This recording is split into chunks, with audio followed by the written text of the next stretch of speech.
The night she was told to leave, the house felt smaller than it ever had before, like the walls themselves were leaning in to listen.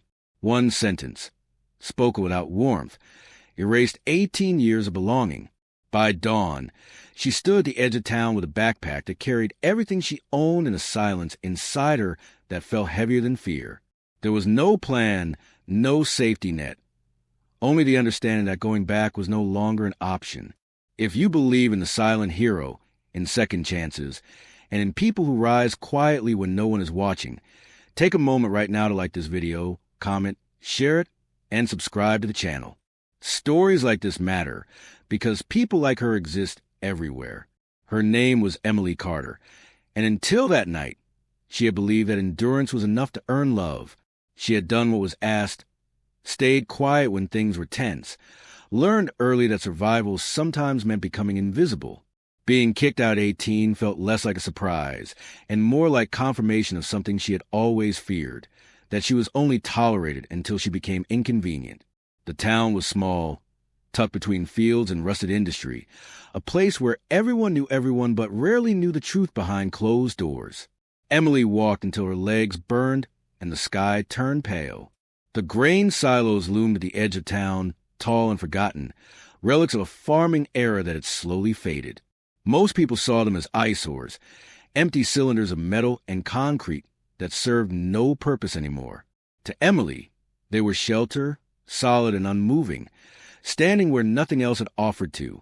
She found the unlocked access door by chance. Inside, the air was cool and smelled faintly of dust and old harvests. Light spilled in from the top opening, illuminating the curved walls and the wide, empty floor. She sat down and cried for the first time since leaving, the sound swallowed by the space, private and safe. When she finally looked up, something unexpected settled in her chest. The silo was empty, but it was strong. It had stood through storms, neglect, and time. So could she. The first days were brutal. Nights were cold, and the metal walls amplified every sound.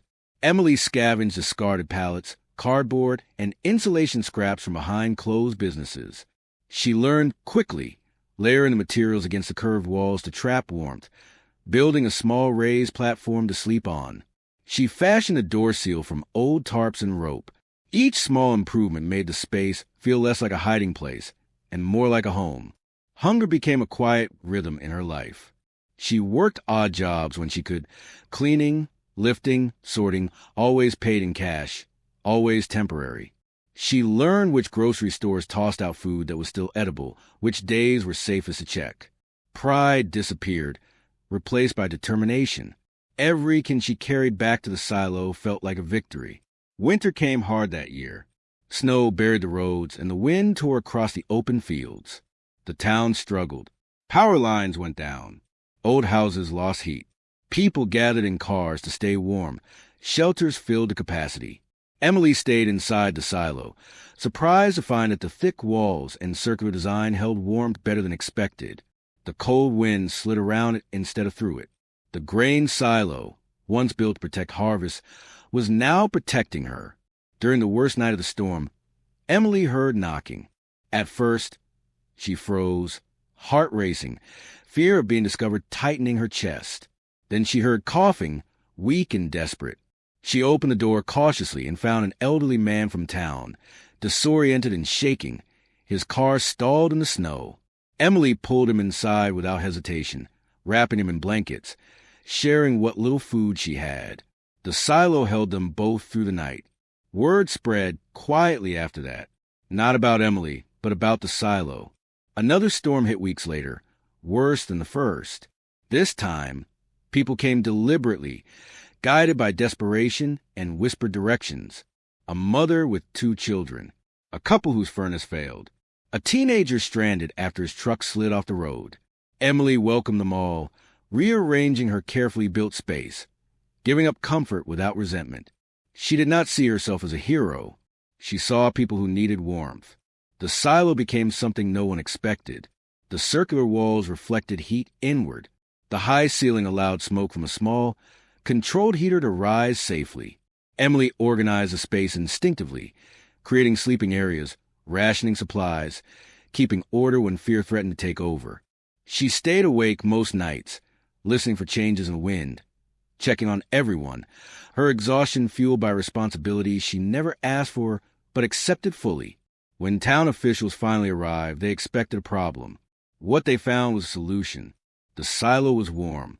People were safe. No one was panicking. Emily stood quietly to the side as questions flew around her, her presence almost overlooked until someone finally asked who had made this possible.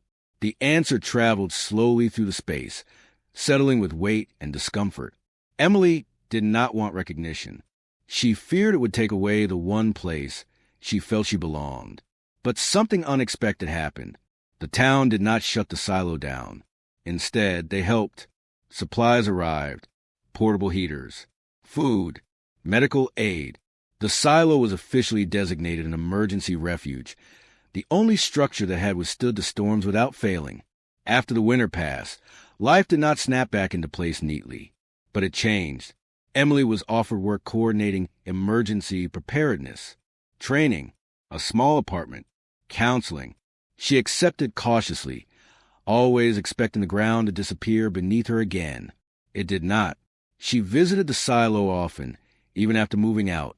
She walked its curved walls, remembering the nights she slept there alone, the nights she kept others alive. The town eventually restored it properly, honoring its strange second life. People told the story differently every time, often focusing on the storms, the design, the luck of it all. Emily knew the truth was quieter. Just before the ending, take a moment to comment below and share what the story made you feel. Your words might reach someone who believes they were forgotten. Emily Carter was kicked out at 18 and left to figure out survival alone. She built a home where no one thought one could exist, not knowing it would become the town's only refuge when everything else failed. The grain silo did not just shelter bodies from the cold. It revealed a silent hero, someone who turned rejection into resilience and isolation into protection for others. Sometimes the strongest foundations are built by those who had nowhere else to stand.